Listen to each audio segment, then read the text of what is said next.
O Senhor esteja conosco. Proclamação do Evangelho de Jesus Cristo segundo Mateus. Naquele tempo, disse Jesus aos seus discípulos: ficai atentos, para não praticar a vossa justiça na frente dos homens, só para serdes vistos por eles. Caso contrário, não recebereis a recompensa do vosso Pai que está nos céus. Por isso, quando derdes esmola, não toques a trombeta diante de ti, como fazem os hipócritas nas sinagogas e nas ruas, para serem elogiados pelos homens. Em verdade vos digo, eles já receberam a sua recompensa.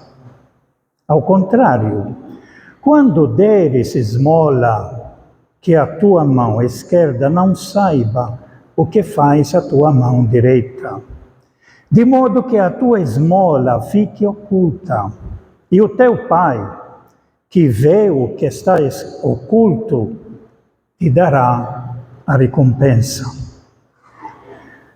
Quando orardes, não sejais como os hipócritas, que gostam de rezar em pé nas sinagogas e nas esquinas das praças, para serem vistos pelos homens.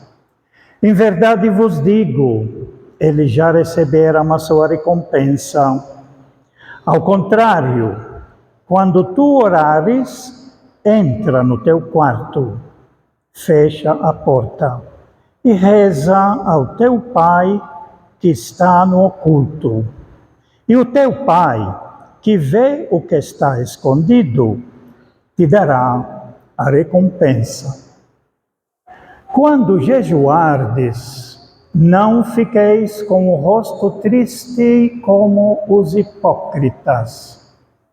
Eles desfiguram o rosto para que os homens vejam que estão jejuando. Em verdade vos digo, eles já receberam a sua recompensa. Tu, porém, quando jejuares, perfuma a cabeça e lava o rosto, para que os homens não vejam que tu estás jejuando, mas somente teu Pai, que está oculto, e o teu Pai, que vê o que está escondido, te dará a recompensa. Palavra da salvação.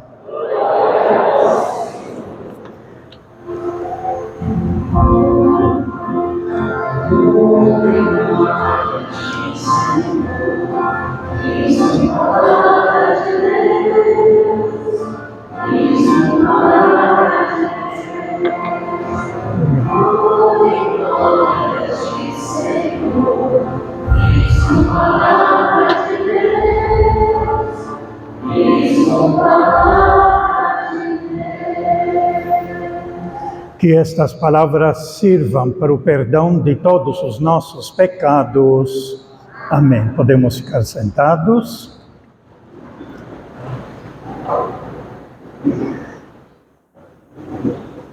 No mundo inteiro, onde tem comunidades católicas, como nós aqui, no mundo inteiro essas comunidades, desde de manhã cedo, eles começaram a celebrar esta quarta-feira de cinza, essa liturgia especial que abre a nossa quaresma. E aqui é muito importante a gente perceber, se for abrir a televisão, ouvir o rádio, se for fuçar lá a televisão na China, no Japão, em qualquer outro lugar, na Índia, na Alemanha, todos os católicos hoje estão celebrando na quarta-feira de cinza. Isso é muito importante. Essa é uma das coisas que a liturgia, que a igreja nos pede para celebrar. A liturgia não é algo que nós colocamos, não é uma oração que nós elaboramos. Nós elaboramos a oração quando estou em casa, nós elaboramos oração quando estou em um grupo, chamando para uma ocasião, escolhemos leituras, fazemos orações nossas. Tem vários grupos que fazem a sua oração, a Legião de Maria, o grupo de oração, tem o apostolado e outros grupos montam a sua oração. Tem as orações que nós vamos fazer nas casas, tudo nós montamos, tudo é nosso. Mas a liturgia é da igreja.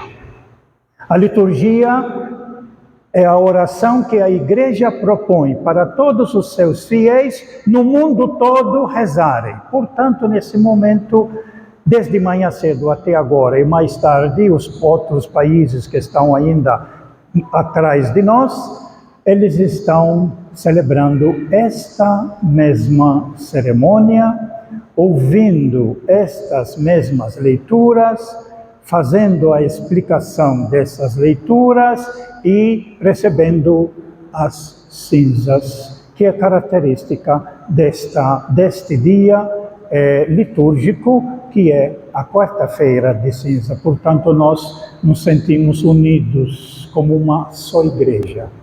Uma só igreja, coordenada essa igreja por nosso Papa, que mantém a unidade entre todos os cristãos do mundo todo. Por isso, a importância da gente acompanhar o ensinamento do Papa, a orientação do Papa, porque ali é um ponto de unidade entre todos os cristãos, os católicos espalhados pelo mundo. Então, hoje a igreja nos propõe, para pensar nessa quarta-feira de cinza, o tema central. O tema central é a conversão. A conversão que já aparece na nossa primeira leitura, através do profeta Joel, quando ele vai traduzir a palavra conversão. Agora diz o Senhor: voltai para mim com todo o vosso coração, com jejuns, lágrimas e gemidos, que são os sinais da conversão. Rasgai o coração e não apenas as vestes. Quando rasgava o coração, as vestes, era um sinal de arrependimento. Mas o profeta Joel está dizendo que nós precisamos rasgar, e quando a gente se converte, e quando a gente muda, e quando a gente se arrepende de alguma coisa errada e quer superar, é o coração que dói. Aí que está o peso. Por isso Joel diz, não é coisa que aparece diante dos outros, mas algo que está escondido lá dentro do coração, que só você vai saber o peso do erro que fez e o peso que está lhe custando para superar esse erro ao querer mudar de vida. Então, o tema da primeira leitura, ela vai chamar a atenção à conversão, do coração, e ele pede atenção para todos. Aqui no final, ele vai mencionar todas as pessoas, desde o maior até o menor, que precisa ter essa atitude de conversão. E aí, chorem, postos entre os vestíbulos e o altar, os ministros sagrados do Senhor, e diga. Portanto, não é só o povo, mas os ministros que servem o altar também, e dizem: perdoa, Senhor, o teu povo, e não deixes que esta tua herança sofra infâmia, e que as nações a dominem. Porque se haveria de dizer entre os povos: onde está o Deus deles? Então o Senhor encheu-se de zelo por sua terra e perdoou o seu povo. Isso é uma constante.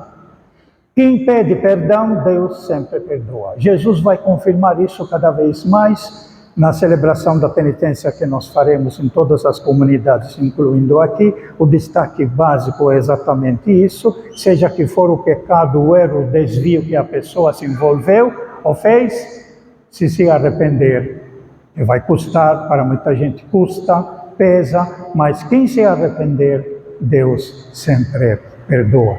E esse apelo é repetido aqui de novo pelo Salmo, onde cantamos o Salmo 51, 50, misericórdia, Senhor, pois pecamos.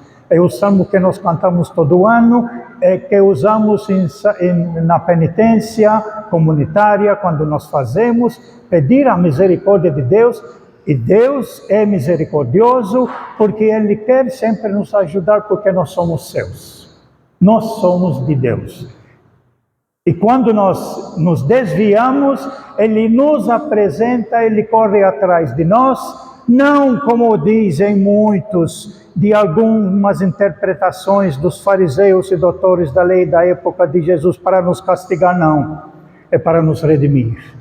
Essa é a novidade que Jesus Cristo nos trouxe. Deus quer vir atrás de nós para nos ajudar, para nos redimir, para oferecer a sua graça, para oferecer a sua misericórdia. E ao se arrepender, com certeza, depende do arrependimento. Depende da pessoa. Da parte de Deus, Ele sempre quer nos perdoar.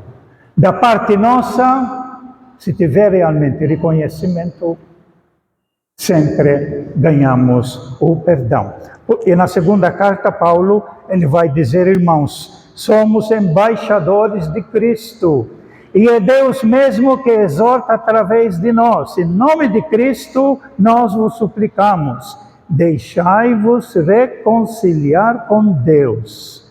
E aí ele vai dizer, aquele que não cometeu nenhum pecado, que é Jesus, aquele que não cometeu nenhum pecado, como disse na outra carta de São Paulo aos Hebreus, quando ele vai dizer, Jesus foi igual a nós em tudo, menos no pecado. Quer dizer, ele não pecou. Então, aquele que não cometeu nenhum pecado, Deus o fez humano, participando da situação de pecado em que nós vivemos, mas ele não se envolveu no pecado. Então, Deus o fez pecado por nós, para que nele nós nos tornemos a justiça de Deus. A justiça de Deus. E a justiça de Deus sempre é ligada à misericórdia de Deus. Não é castigar. Merece o castigo, mas Deus diz misericórdia. Misericórdia. A justiça de Deus é a misericórdia. E aí faz o apelo final. No momento favorável, Deus, te ouvi. No dia da salvação, eu te socorri. E agora, é agora o momento favorável. É agora o dia da salvação. E é por isso que nós temos, a igreja conseguiu criar no mundo todo esse tempo da quaresma, tempo de conversão, um momento propício para a gente parar um pouco e pensar. Por isso que ela pede que esse tempo da quaresma, a gente mesmo na liturgia, os cantores, tudo, não usa muitos instrumentos, usam só um instrumento só para não perder o ritmo, só para cantar a nota certa. Fora disso, deve ser tudo mais em silêncio para poder propiciar um momento para a pessoa entrar dentro de si. Porque com muito barulho a gente não consegue escutar nem nosso coração e nem a voz de Deus. Escutamos os barulhos criados por nós na sociedade, na vida, que nos impedem de sentir aquela voz de Deus que fala ao nosso coração. Por isso, então, agora é o tempo de conversão. E a igreja faz isso todo ano, repete esse tempo da quaresma, esse tempo de conversão, porque nós precisamos rever a nossa vida constantemente. E a igreja nos oferece esse tempo na qual ela pede para a pessoa parar, pensar, para a pessoa rever a sua vida, para fazer o seu arrependimento, para fazer a sua confissão, se tiver alguma coisa séria e grave, buscar, pode ir até longe, um padre para poder conversar, para poder receber a graça de Deus e retomar a nossa vida. E depois a igreja nos apresentou, nesse dia de hoje, a leitura do Santo Evangelho. Vocês vejam bem um pouquinho essa leitura, é interessante a gente perceber que nos domingos 2 domingos anteriores, domingo passado, retrasado, a igreja ela vem colocando, dizíamos antigos, porém eu vos digo. Como era no Antigo Testamento, obrigado pela lei, mas eu peço agora, você faz tudo do fundo do seu coração. Você não faz as coisas assim por obrigação. Obrigação é um peso. Você faz as coisas porque você vê sentido nas coisas. Você faz as coisas na sua vida porque te dão uma razão de viver. Esse é o projeto de Jesus, o novo projeto de Jesus. E agora ele está continuando aqui. É interessante fazer essa ligação, onde ele vai colocar os ritos e as cerimônias que os judeus faziam. E eles faziam para serem consideradas pessoas justas, basicamente 3 coisas, que como ele fala aqui, o jejum, a oração e a esmola. Eram 3 práticas religiosas que o povo do Antigo Testamento, que até os próprios discípulos faziam sempre. A esmola, a oração e o jejum. Jesus vai mostrar para eles, olha, se você quer jejuar, rezar e dar esmola, pode fazer. Pode fazer. O meu projeto é outro. O meu projeto é outro. Mas eu não peço que você pratica essas religiosidades que vocês têm. Porém, se vão fazer, não façam para dizer aos outros que vocês estão fazendo. Não façam para parecer. Por isso que ele vai repetir, não deixa que a sua mão esquerda veja o que a sua mão direita faz. Não precisa trocar a trombeta para dizer, olha gente, olha, eu estou rezando aqui. Olha, eu estou dando caridade aqui, estou dando uma esmola. Todo mundo, olha, como caridoso. Jesus diz, faça tudo na sinceridade do seu coração. Ninguém precisa saber que está rezando. Ninguém precisa saber que você está ajudando uma pessoa, dando esmola. Ninguém precisa saber que você está jejuando. Faça tudo dentro do seu coração. E aí Deus te recompensará.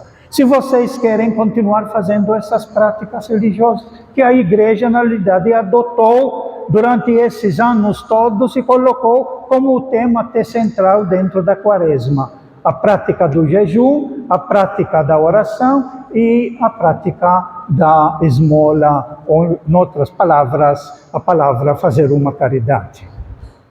Porém, Jesus trouxe algo novo. E algo novo de Jesus, nós não lemos aqui, mas nós vamos rezá-lo mais tarde na oração. É o Pai Nosso.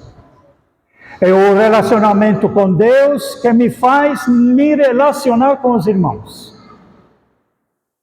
Se eu tenho um bom relacionamento com o Pai, Pai Nosso, automaticamente Ele me leva a olhar aos meus irmãos. Por isso, perdoai-nos as nossas ofensas. Pão em todas as mesas. Ele nos coloca exatamente isso. Você quer jejuar? Jejua. Quer fazer sua oração? Faz. Não tem obstáculo nenhum. Você quer ajudar alguém, dar uma esmola? Pode fazer. Faça de dentro do seu coração e pronto.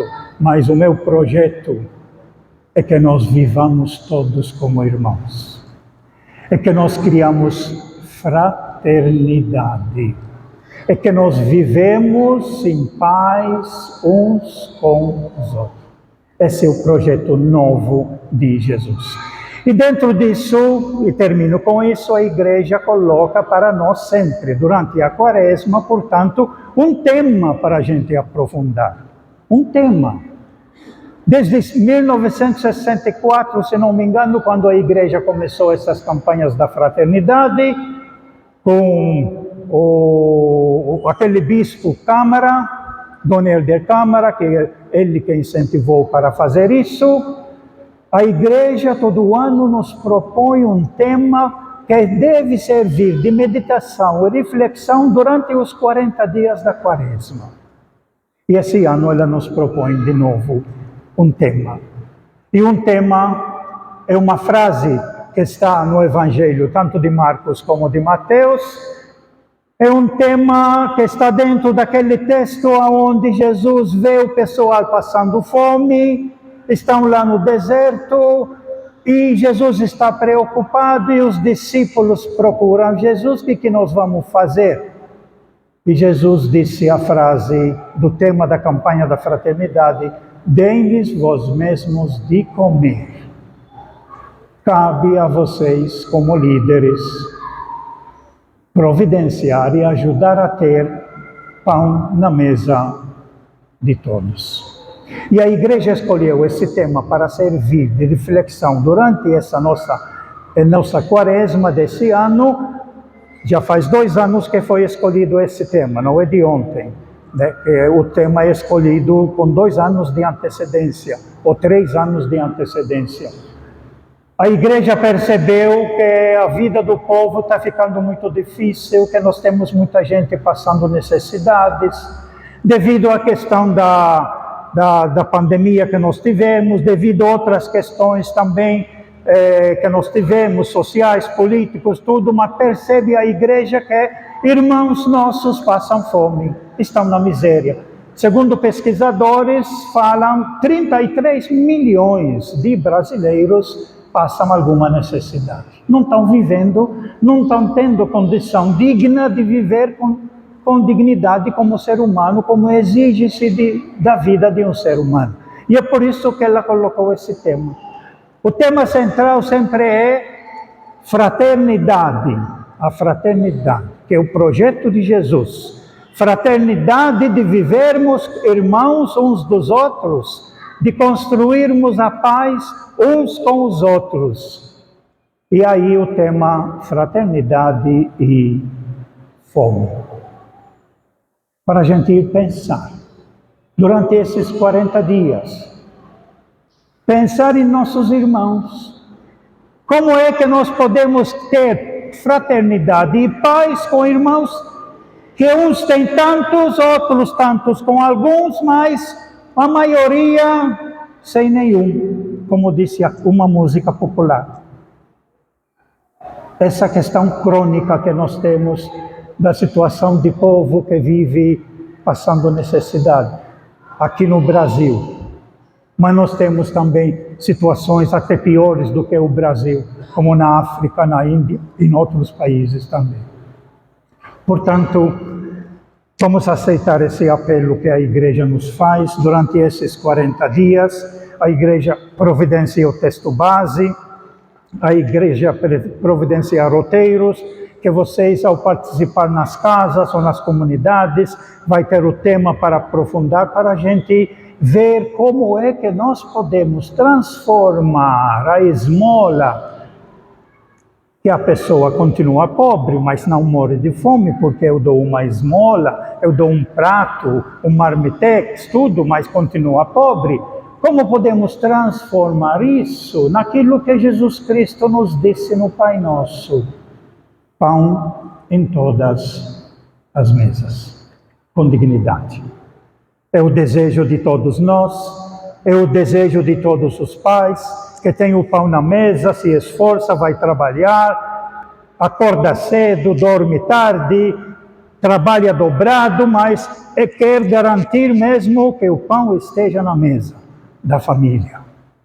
E que isso nós precisamos trabalhar para que todos, porque todos somos filhos de Deus, todos, porque todos somos irmãos uns dos outros, precisamos, para viver com dignidade, de verdadeiros filhos de Deus, ter o pão na mesa. Ter o pão na mesa só realmente quando esse pão for repartido.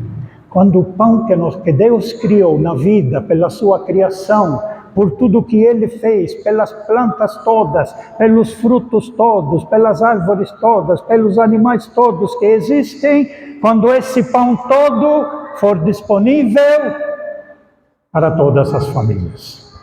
Essa é uma coisa que nós precisamos guardar bem no coração. Assim como eu quero que minha família não passe fome e tenha suficiente para viver com dignidade, eu também me envolvo para que isso possa acontecer para todas as famílias. Assim, quando eu chamo a Deus de Pai, tem sentido. Porque quando eu chamo Pai, significa que tem filhos, e significa que tem irmãos.